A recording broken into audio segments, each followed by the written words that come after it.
2026 ma'am no, so dako kaayo og kanang kalambuan ang ato ang crime rate diri sa Butuan City. For January up to date, aduna tay naitala nga 1,313 ka mga insidente.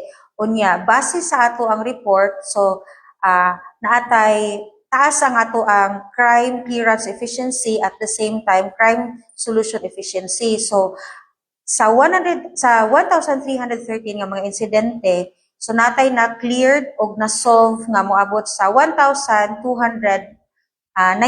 ka mga insidente og 21 niini under investigation pa. So kaning under investigation mo ani siya ato ang mas gipalaluman pa no og imbestigar kay naman tay gitawag nga certainty of conviction. So di man ta pwede mo file og kaso nga wala pud tay igog ebidensya kay sayang man pud na pag-abot sa korte kog ma-dismiss lang.